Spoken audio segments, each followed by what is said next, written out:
자, 오늘은 1년의 이제 마지막이 되는 송년주일입니다. 우리가 매년 끝이 되면 하는 일이지만 한 해의 마지막이 되면 우린 주로 한 해를 돌아보죠. 1년을 짧게는 1년을 돌아보고 또 길게는 우리의 인생을 돌아보기도 합니다. 그리고 흩어져 있는 가족들을 생각하기도 하고 그리고 많은 과거의 추억들을 떠올리기도 합니다. 한 해가 이렇게 또 흘러가는구나 라는 그 허망함과 함께 우리 마음속에 남아있는 여러 가지 추억들을 되새기죠.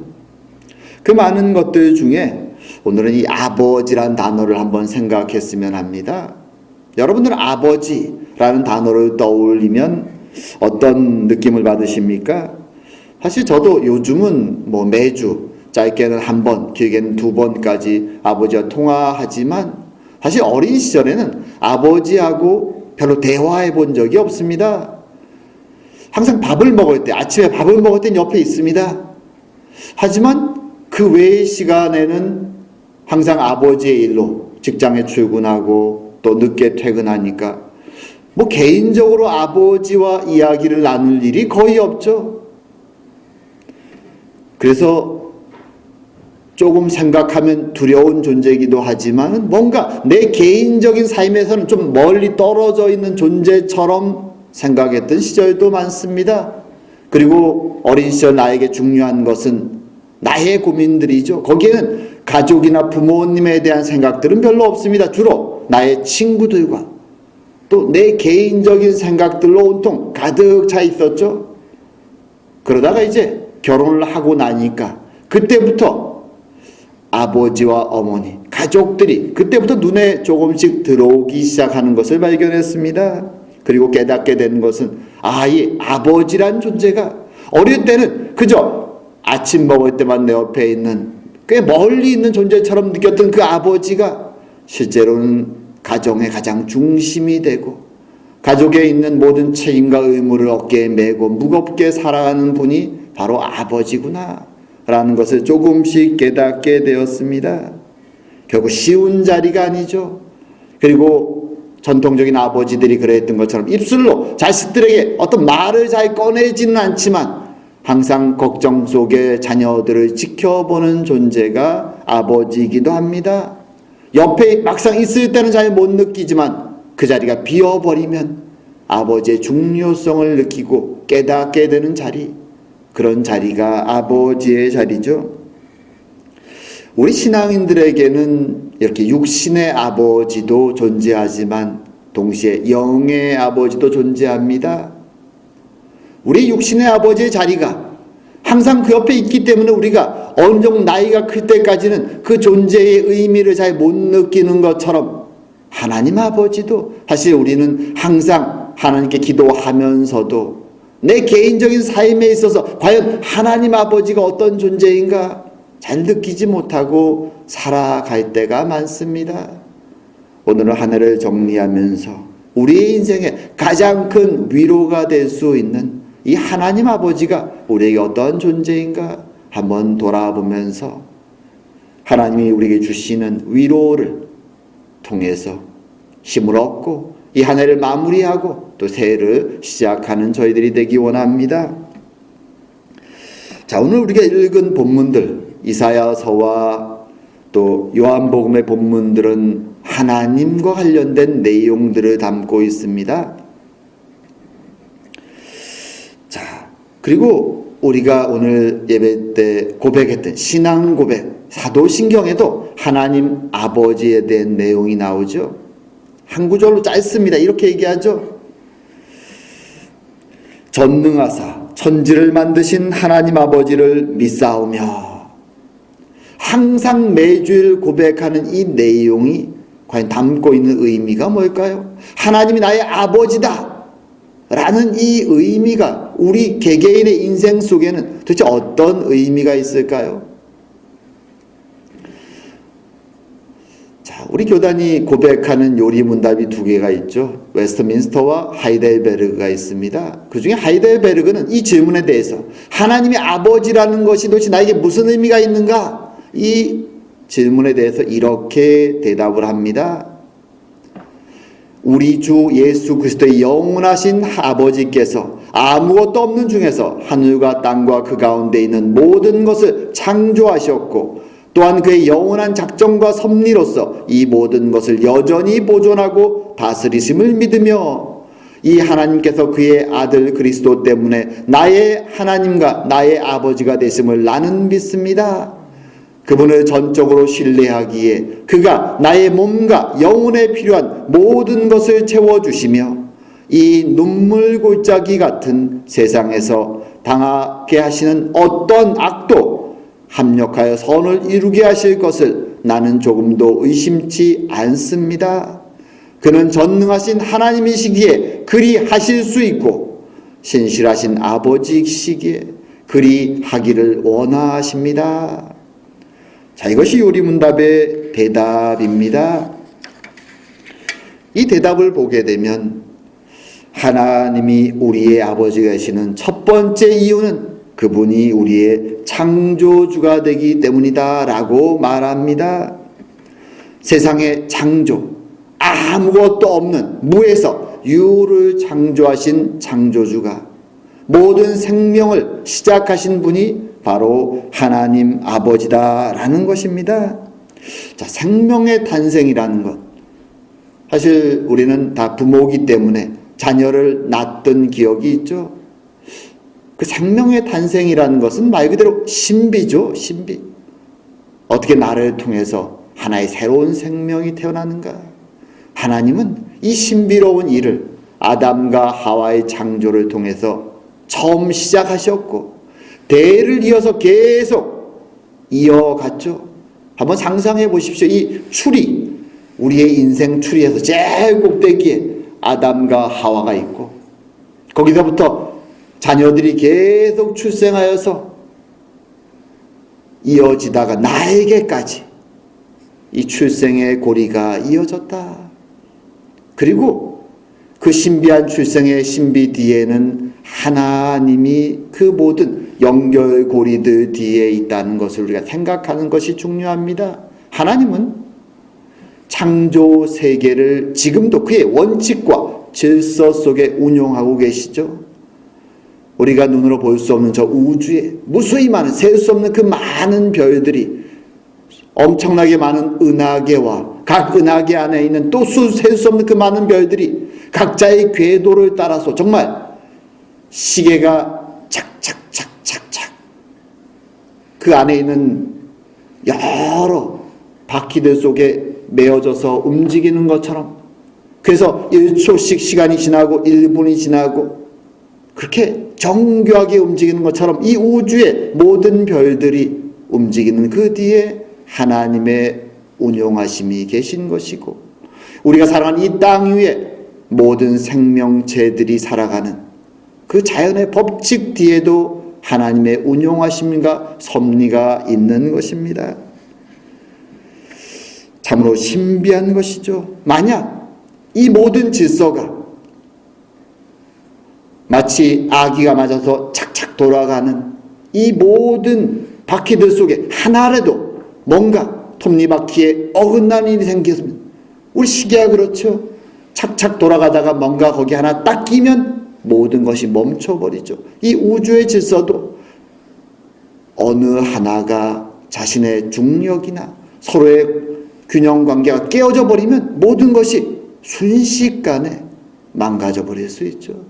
하지만 하나님은 그 모든 질서를 하나님 손에 쥐시고 어김없이 모든 것이 각자의 궤도를 따라 각자의 중력에 적당한 힘에 따라 움직이도록 붙잡고 계신 것입니다. 그래서 우주가 지금도 무너지지 않고 돌아갈 수 있는 것이고 이 자연계의 질서들이 지금도 돌아갈 수 있는 것이죠. 신비죠. 그리고 하나님은 그 치밀하신 질서의 유지 속에 우리의 생명과 우리의 삶을 주고 계신 것입니다. 작게는 인간의 탄생도 신비지만 그 모든 자연 질서가 하나님의 신비 속에 있습니다. 그리고 눈에 보이는 그것만이 아니라 눈에 보이지 않는 세계, 우리의 영혼까지도 하나님은 그 모든 것이 양심과 질서 속에 운영되도록 하나님 붙잡고 계신 것이죠. 그래서 하나님은 우리의 영혼과 육신의 아버지가 되어주시는 것입니다.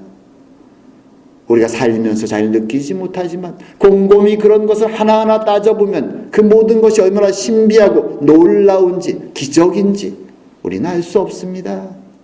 하지만 그럼에도 오늘날 과학이 발달하면서 많은 사람들은 이 세상의 창조가 우연한 진화에 의해서 발달되어서 여기까지 왔다라고 주장하기도 합니다.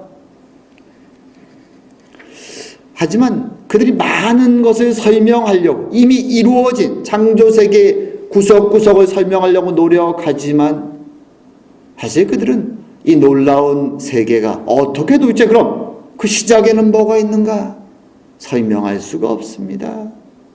그저 마치 우리가 전에 들었던 비유처럼 서 있는 코끼리 앞에 가서 코끼리의 다리를 붙잡고 이게 무엇일까 궁금하게 여기는 장님처럼 그렇게 여러 사람들이 붙잡고 이게 뭘까 만지작거리고 자기가 만지는 그 부분의 느낌만을 가지고 추측하는 것처럼 인간은 그렇게 인간의 지혜를 통해서 노력하는 것이죠.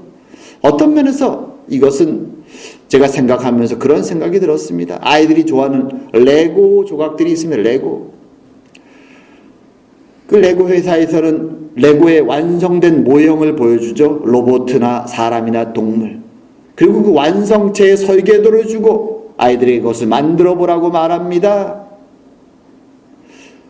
마치 사람들은 그 완성된 레고의 모형을 보면서 각 조각들이 어떻게 연결되는가를 연구하는 사람들과 같습니다. 하지만 부분을 설계도를 보면서 분석할 수는 있지만 그 너머에 있는 창조의 시작은 도대체가 알 수 없는 것이 인간의 한계입니다. 그 모든 것의 시작에 계신 분, 그분이 전능하신 하나님 아버지인 것입니다. 오늘날 우리들은 작은 바이러스의 공격 하나에도 2년째 이렇게 허약하고 무기력하게 노출되어 있죠.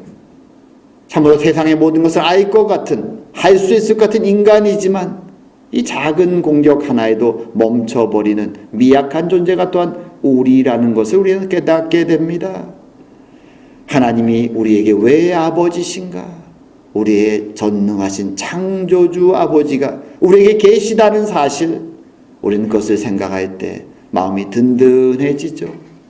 전능자가 나의 아버지이기 때문입니다. 자, 그리고 두 번째로 하나님이 우리의 아버지다 라고 얘기할 때 거기에는 그 이유는 바로 우리 주 예수 그리스도가 계시기 때문입니다. 예수 그리스도가 계시기 때문에 하나님은 우리의 신실하신 아버지가 됩니다. 사실 이렇게 창조주, 전능하신 아버지와 그리고 신실하신 그리스도의 아버지, 이 차이가 생기는 이유는 바로 우리의 죄 때문이죠. 죄. 아까 우리가 읽었던 요한복음 그 부분에 그렇게 얘기하죠. 빛이 세상을 비추지만 어둠은 깨닫지 못한다. 왜 어둡다고 얘기할까요?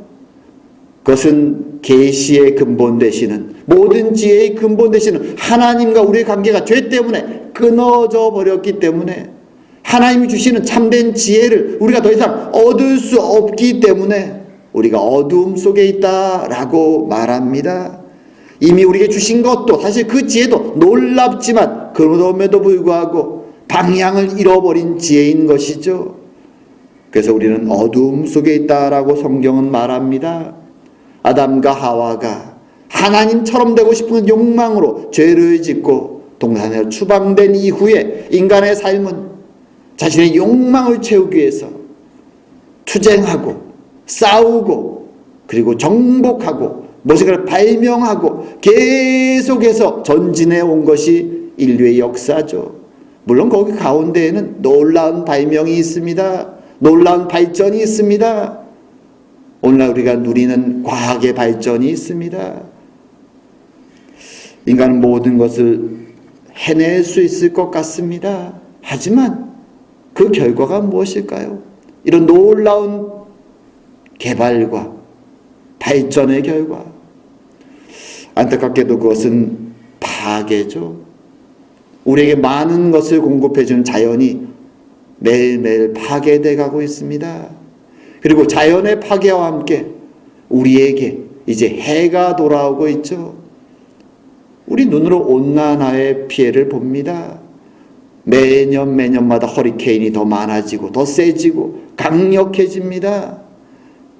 그리고 어떤 나라들은 너무 더워서 살 수 없을 정도로 산불이 사방에 일어납니다. 우리는 그 모습들을 보면서 또 날씨가 변하고 모든 것이 변하다 보니까 자연 속에 묻혀있던 혹은 인간이 악한 욕망으로 개발한 여러 가지 바이러스들이 세상을 돌아다니기 시작합니다. 인간이 인간의 손으로 했던 그 개발과 그 번쩍이는 지혜 때문에 결국은 우리에게 폐해가 지금 돌아오고 있는 것이죠. 인간이 감당할 수 없는 수준의 어려움들이 인간에게 닥치고 있는 것입니다. 하나님 보시기에 이 인간의 지혜는 멸망을 향해 달려가는 어리석은 지혜이죠. 하지만 감사한 것은 하나님은 그렇게 멸망으로 달려가는 인간들의 모습을 그냥 버려두지 않으셨다는 것이죠. 그래, 너희들이 원하니까 그 길로 가라. 그래서 낭떠러지에 떨어질 때 그 기분이 어떤지 그래 맛보아라 라고 우리를 버려두지 아니하십니다. 하나님은 우리를 보시면 안타까워하시죠. 우리를 구원하기 원하십니다. 신약의 예수님은 탕자의 아버지의 비유를 들죠.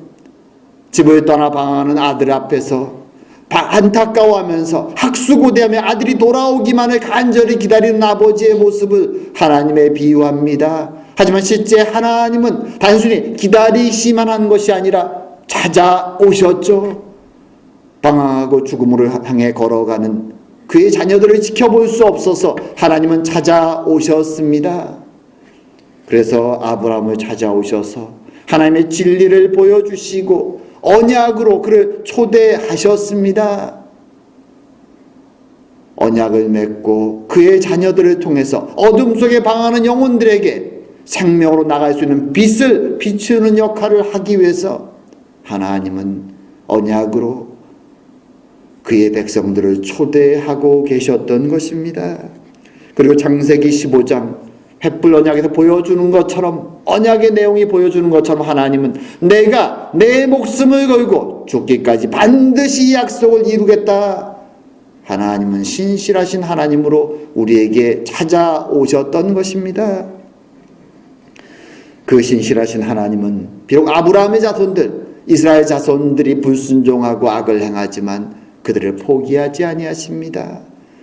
그리고 이사야 선지자를 통해서 오늘 읽었던 그 말씀을 해주시죠. 46장의 말씀이죠. 배에서 태어남으로부터 내게 안겼고 태에서 남으로부터 내게 업힌 너희여, 너희가 노년에 이르기까지 내가 그리하겠고 백발이 되기까지 내가 너희를 품을 것이라. 내가 지었은즉 내가 업을 것이요 내가 품고 구하여 내리라. 하나님의 약속의 말씀이죠. 신실하신 아버지의 말씀입니다. 하나님 보시기에는 어린 아이든 머리가 하얗게 신 백발의 노인이든 모두 하나님의 사랑하는 자녀들인 것입니다. 내가 너가 태어날 때부터 지금까지 함께했다. 내가 반드시 너를 구해낼 것이다. 하나님이 약속하신 것입니다. 그리고 하나님은 그 약속을 지키시기 위해서 하나님의 아들 예수 그리스도를 이 땅에 보내주셨습니다. 그분이 돌아가신 십자가가 바로 하나님의 신실하심의 증표인 것이죠. 그리고 그 하나님의 신실하심을 경험한 하나님의 백성들이 고백한 내용이 제가 띄우는 본문 밑에 있죠. 하이델베르그 요리문답의 후반부입니다.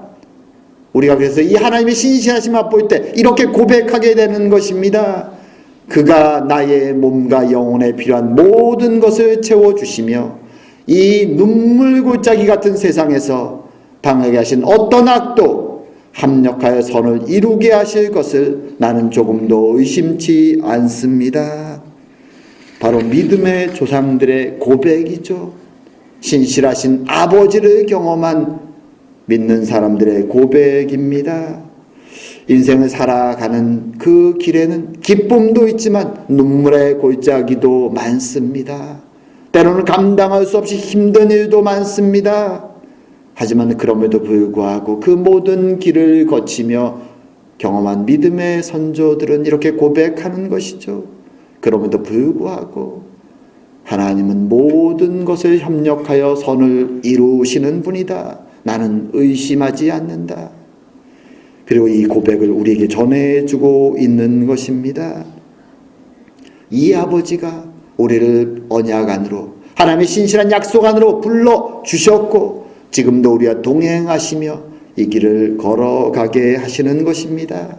그래서 우린 더 이상 어둠 속에서 어떤 길이 생명의 길인지 멸망의 길인지 방황하고 두려움에 떠는 자들이 아니라 이제는 하나님 안에서 어느 길로 나가야 될지 환히 비치는 그 불빛 아래에서 아버지와 함께 손을 붙잡고 길을 걸어가는 하나님의 자녀들인 것입니다.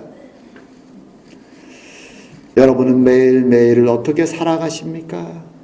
때로 우리는 하나님을 잊고 살아갈 때도 있습니다. 나의 걱정과 근심 속에 빠져 살 때도 많습니다.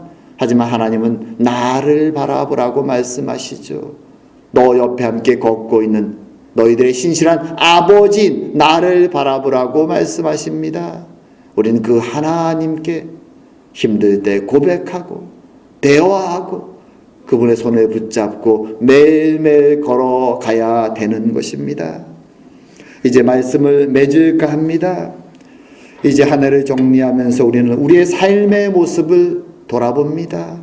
하지만 동시에 우리 옆에 동행하시는 우리가 때로는 깨닫지 못하는 그 아버지를 돌아보는 것이 필요합니다. 그분은 전능자이신 창조주이시죠. 생명을 주시고 지금도 이 세상을 운영하고 계신 분입니다. 그의 두 손에 모든 질서와 원칙으로 이 세상을 움직이고 지키고 계십니다. 그분이 우리의 신실하시고 그리고 전능하신 아버지가 되십니다.